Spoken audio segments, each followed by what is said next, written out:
There I was, standing in my living room with water lapping in my boots, and Victoria Langford, the HOA, Queen herself, comes splashing in, her fancy pumps ruined, yelling, "You did this on purpose, Ryan." And damn if she wasn't spot-owning mean.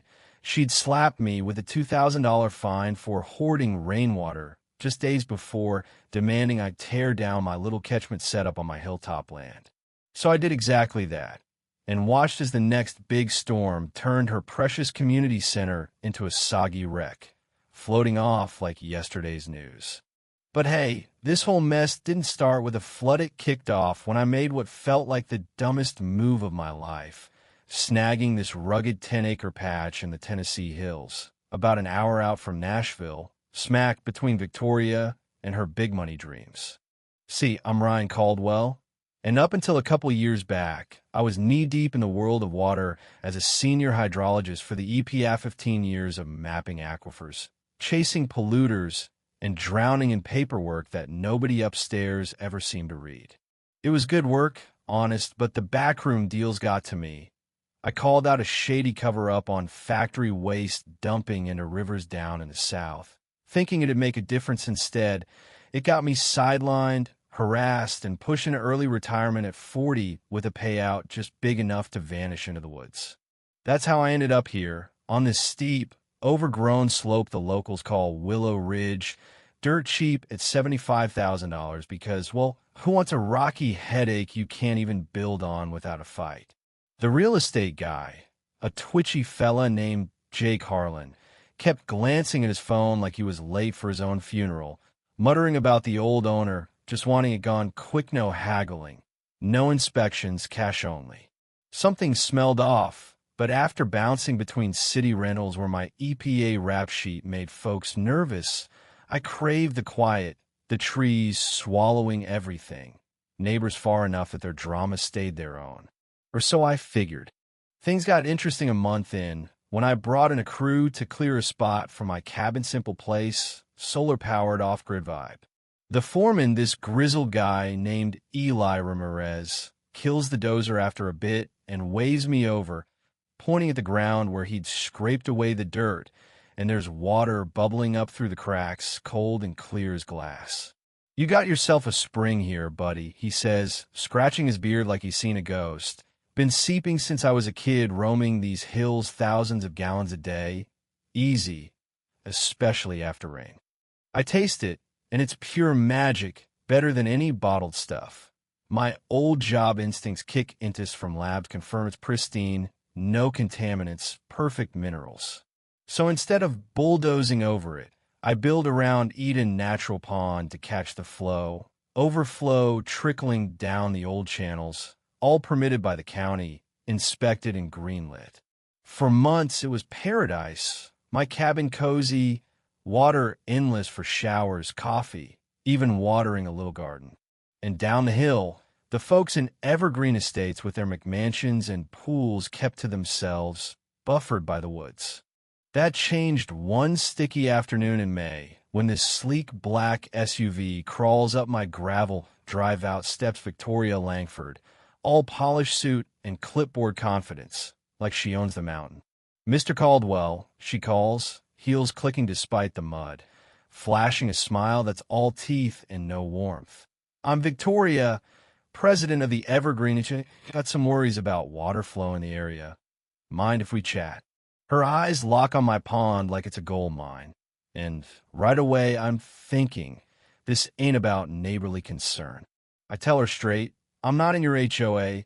Mammy Land's separate," but she waves it off, handing me this fancy packet about watershed impacts and community stewardship, all buzzwords that scream hidden agenda.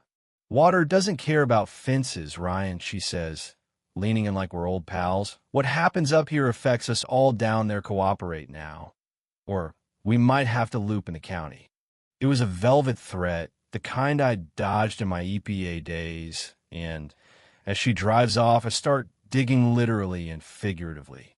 Turns out Victoria wasn't just some control freak. She ran Langford Properties on the side, snapping up land around my spring for peanuts, pressuring sellers with HOA fines and red tape until they caved. Public records showed her game. Control the water, build a ritzy enclave called Cascade Heights, $50 million project promising exclusive natural aquifer access for megahomes starting at $3 million a pop. My spring was the crown jewel. Without it, her luxury oasis was just overpriced dirt.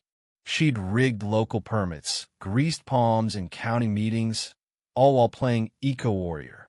It burned me up for I was fresh from blowing the whistle on big polluters, now facing this small-time schemer twisting rules for profit. I felt that old fire, the one that got me blackballed, but smarter this time. I called up my old buddy Lena Voss, an environmental lawyer who'd battled worse, and we plotted. She's bluffing authority she doesn't have, Lena says, eyes lighting up. But let's give her rope document everything, flip her game. The escalation hit hard. A $2,000 fine lands in my mail for illegal water hoarding, claiming my pond risks flooding their estate's total BS, but signed by her with fake county stamps. Inspections swarm my place, drones buzzing overhead, anonymous tips to agencies tying me up in paperwork. I catch her lackey, some suit named Harlanwaite, same as my realtor, snapping pics from a road, and it clicks, insider job from start. Inner turmoil? Man, I paced nights, questioning if I should have just sold out, but Nada's was personal now, her greed versus my peace, and I'd protect what was mine. Lena helps craft a killer response. Full water rights docs dating back to 1902, federal protections kicking in, CC'd to every agency. Victoria fires back with a forged emergency order to drain everything within days, signed by a ghost official. That's when it hit mechanically maliciously. A storm's brewing, forecasts say biblical rain. Without my pond holding it back, her low-lying paradise floods. She's ordering her own disaster. Lena laughs, document it, and you're gold. So there she is that Thursday, rolling up with a sheriff's deputy in Topor. Guy looks lost in a truck of pumps, hard hat on like she's the boss. Time to remediate, Mr. Caldwell. She barks, clipboard thrusting like a weapon. Or we'll do it for you. I hand the deputy my stack. Check the seals, these are fakes. His face drops as he radios in, Victoria's poise cracking. This is for community safety. But I smile, calm as ever. No worries, Victoria am complying right now. Her eyes widen, she knows the math. The rain coming but backing down exposes her fraud. I dismantle the barriers, water rushing free, cameras rolling, county inspector witnessing as her empire's doom starts trickling downhill. Storm hits Friday night, thunder shaking the cabin. I watch from my porch, rain hammering, channels swelling into rivers pointed straight at Evergreen. By dawn, their clubhouse $3 million vanity projectus underwater, foundations buckling, fancy gardens mulch soup, homes flooded, roads out, chaos everywhere. Victoria shows at the emergency site, soaked and screaming. This is sabotage's a menace. But the coordinator, a no-nonsense gal named Captain Elena Torres, reviews my docs. Ma'am, you ordered this as compliance caused your flood. Her face twists in defeat, trapped by her own lies. Feds swoop in me, EPA contact, pulls strings raiding her offices, uncovering the investor scam, millions defrauded on false water promises. Arrest comes Tuesday.